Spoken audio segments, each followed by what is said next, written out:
what's up? It's Matt in Japan, and welcome back to my channel. And today I'm very happy to be bringing you from the Transformers Kingdom War for Cybertron trilogy line.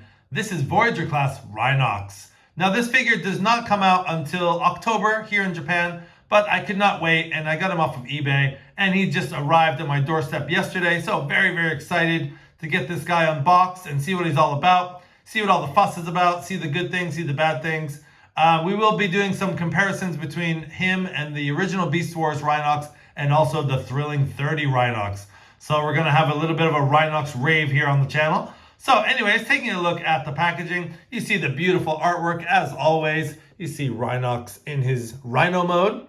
There, looking really cool. A lot of detail, loving the detail on this figure. And there you see Rhinox in his robot mode.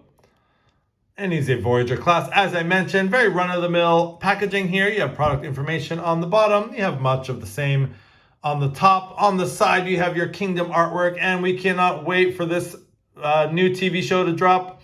It's only a matter of days now, a matter of weeks. So everyone's looking forward to that. And on the back, you have your product shots. There you have Rhinox in his robot mode, and then he converts in 35 steps to his Rhino mode. So yeah, without further ado, let's get this Kingdom Rhinox unboxed, out of the packaging, and see what he's all about. Okay, so you have Kingdom Rhinox out of the packaging, and before we take a look at his details, I'm just going to show you the card that I received with this figure. And again, it's Dinobot. I already have two of these already, so oh well. I was hoping for something different, but that's the way the cookie crumbles. So yeah, taking a look at Rhinox's accessories first and foremost. He does come with his dual Gatling guns, and unfortunately there is no articulation on these like the Thrilling 30 figure or the original Beast Wars figure. They do not spin, they don't move, they don't articulate, they're just static pieces. And as far as the detail goes, they're pretty nice. I mean, you have some really nice silver paint and some sort of almost copperish gold paint on the middle. And there's some nice detail there. I do wish that there was some, sort of gimmick that they could spin around and things. As they are now, they're just very standard. And on the back, you have that sort of grayish brown plastic again, like we do see on Rhinox. And one good thing is there is weapon storage, so he can easily hold them in each hand. We'll just show off that real quick. And actually the fit is, I was gonna say the fit is very tight, but of course it's not working on camera, but the fit on his hand should be very tight. So he can wield the Gatling guns just fine in either hand. And actually, to tell the truth, I just think these are way too small. I'll bring in the Thrilling 30 figure here in a sec, but I just think these are they do not look proportionate to the figure. So kind of disappointed in that. And also the fact that there's no gimmick. So taking those out, and they are a very tight fit, like I said, so that's good. And there is weapon storage on the back. There are two ports on either side here, so they can easily store on the back, which is very nice. So you can just plug them in on either side back here. And you have easy weapon storage for his Gatling guns. So just taking those off for now, and let's look at some further details of Kingdom Rhinox. Just getting up close on that head sculpt. The head sculpt came out really nice. I really like it. The sort of pea green that they use here is nice. The contrast between the gold paint. You get some nice red paint on the eyes. It's very nice. I do wish he sort of had a different expression. We'll bring in the other figures here in a sec. But yeah, the expression isn't bad. And the head sculpt is pretty nice. Going down the figure, again, I think what makes this figure is all the sort of detailing on the animal skin, the texture and stuff. But you do see the faux breastplate here with the fake teeth here done in the silver paint. And you get, again, that nice sort of bronzy copper gold silver paint there. And more of the same down here on the crotch piece. And a lot of just, that sort of pea green and a lot of rhino bits all over this guy. Especially the feet, it's pretty obvious there. So yeah, he's not looking bad. There he is from the front. And on the back, you do see the rhino head hanging off his back there. So he does have a bit of a backpack. You do see a lot of these sort of underworkings of the robot mode back there. A little bit of hollowness there, not bad. And going down the legs here, a lot of just that rhino texture there. So again, the rhino texture sort of takes over the figure here in bot mode. There are ports here too that you can plug the guns or any other weapons that you may have. So I guess you could use that as storage too, but it does look kind of weird. But there are ports back there for some other weapons. So anyways, what I was talking about is put his Gatling guns back in his hands. And we'll do a quick comparison with some other Rhinox figures and see how they fare there. So yeah, so what I was talking about, these actually look very tiny in comparison. So we'll put Kingdom Rhinox off here to the left. And let's bring in that Thrilling 30 Rhinox for a comparison. So there's a side-by-side comparison. And you can just see the difference in the size. I mean, the Thrilling 30 figure, the twin spinning Gatling guns are just, you know, they're a lot in more proportion. And the fact that they have the gimmick as well, I just think that alone, it's sort of, I like this figure better. Again, I just think this, the Thrilling 30 figure probably does a lot of things better. I do like the color of the Rhino, actually, in the Kingdom. I do like that sort of gray as opposed to this sort of bronzy brown they use. But just the Gatling guns themselves, I mean, just, it makes it look like this is a joke, really. So it's just too bad. I think they missed an opportunity there. They could have made them maybe a little bit bigger. I mean, I understand the gimmick part, but they could have just made them a little bit bigger, I thought. So anyway, so there's Kingdom Rhinox on the left. You have Thrilling 30 Rhinox on the right. And you have your original Beast Wars Rhinox, this little guy. Let's see if I can get him in here. See if I can get all three in the frame. Let's move Kingdom Rhinox over. So there you have the three Rhinoxes, I guess, would be the plural form here. So yeah, there they are, giving a just a quick comparison there between the three. And again, you have that original Beast Wars figure, you know, did come with not only the gimmick here, but it did come with these sort of chains, and the gimmick still works here. And he did come with this sword, so that's very cool. So what I was talking about with the face sculpt, would have been nice if I kind of like this sort of angry looking grin he's got on his face there. The Kingdom and the Thrilling 30 are very sort of, they're very sort of, let's do a quick, just trying to get this guy to stand up here. Just do a quick, whoops, there he goes. Just doing a quick comparison with the head sculpts on the Thrilling 30 and the Kingdom figure. Actually, I think the Thrilling 30 figure, the head sculpt is actually really nice. But again, the expression is a little bit lifeless to me. Where you have the original figure, it's got that sort of grin. You can see his teeth there. So I thought maybe they could have done a little bit better job on the head sculpt. But as it is, there they are. The original Beast Wars figure is having a hard time standing.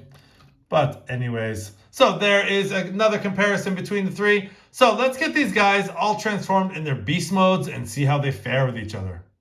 Let's get into articulation for the Kingdom Rhinox figure. We'll start at the head here. So his head is on a ball joint. It can do a full 360.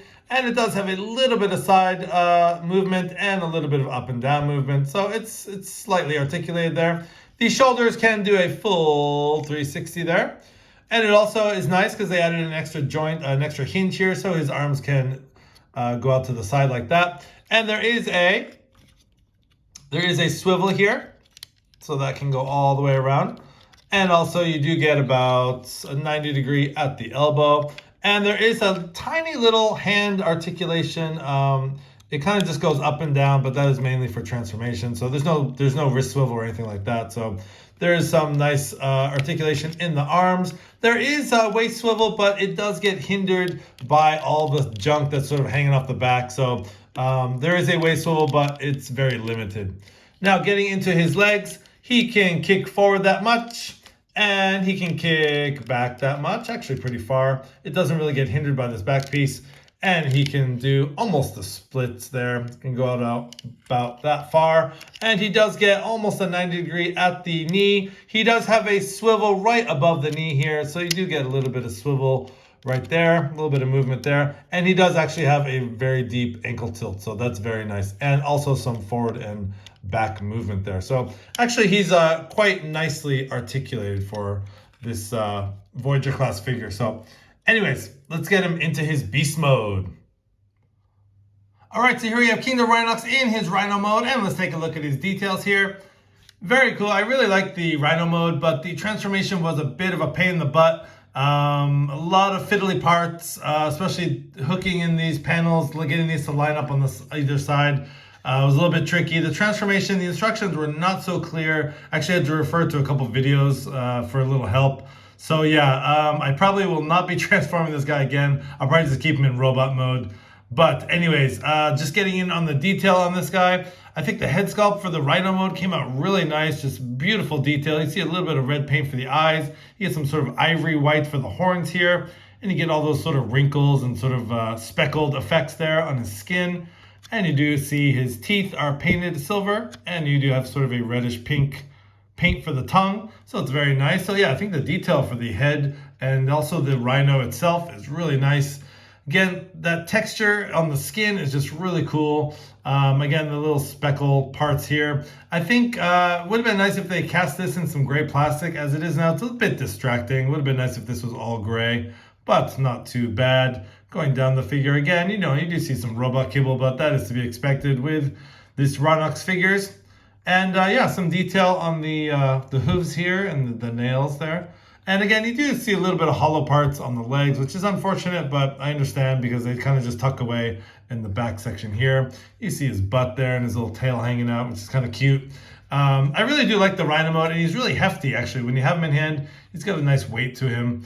And then up here is all just very smooth plastic. It's a little bit softer plastic than we see on the sides here, because it has to be a little bit pliable for transformation and things like that. So overall, a very nice Rhino mode. So just getting in a comparison here with the Thrilling 30 Rhinox. So we have the Thrilling 30 Rhinox here in his Rhino mode. And again, this Rhino mode is really cool. I almost like the color of the Kingdom better, but as far as the Rhino mode in the Thrilling 30 is it's very good. Again, you do see some robot parts and things like that, but that cannot be helped. And on this guy, you do see some more sort of soft plastic for his ears and his horn and this sort of back section where his tail is. But just giving you a quick, comparison between the Thrilling 30 on my left and the Kingdom Rhinox on my right. That's how they compare. And size-wise, I think the Thrilling 30 tends to be, yeah, he's obviously a little bit bigger. So the Thrilling 30 Rhinox is a little bit bigger in his Rhino mode. And then just bringing in the little original Beast Wars Rhinox here. He's really cute. I really like him. So there is a comparison between the three Rhinoxes in their Rhino mode. So very cool. Let me just adjust the camera ever so slightly. Get them all in the frame. So there they are. And just giving you another comparison with another Kingdom figure. Here we have Kingdom Cheetor next to Rhinox. So I think they scale quite nicely together. I think probably Rhinox should be maybe a little bit bigger. But yeah, the scale isn't that bad at all. So just giving you a quick comparison there between those two figures. So yeah, all in all, I like this Rhinox figure. Now, there's not a whole lot of articulation in the Rhino mode. His head can go up and down just a little bit. His jaw can open and close that much. There is not much, because of that hinge joint for the shoulder, it obviously can go out, but you do expose all this stuff by doing that. There is a little bit of sort of opposite elbow bend here at the front leg. Really not much else. You can move that front leg a little bit back and forth, but it does get hindered by this piece here. Back legs are pretty static. Now you can rotate and articulate the back legs a little bit just because of the transformation joint and things. So that's a little bit of articulation you got there. But other than that, yeah, he's not very articulated. So anyways, but I do enjoy the Rhino mode. I will say this, again, like I said, the transformation was a bit of a hassle. I will probably just be keeping him in Rhino mode and, in robot mode, not in Rhino mode, although he does look cool in Rhino mode. But yeah, I think I'll transform him back and just keep him in his bot mode. So yeah, so this has been the video review for Kingdom Rhinox. I recommend this figure. I don't really like the transformation, but I think the Rhino mode is strong and the bot mode is great. And yeah, I enjoy it. There are some differences between him and the Thrilling 30 figure, but I think it's a very nice update to that figure. So anyways, thanks for watching. This has been Matt in Japan. Thanks. Please like, comment, and subscribe. Have a great day.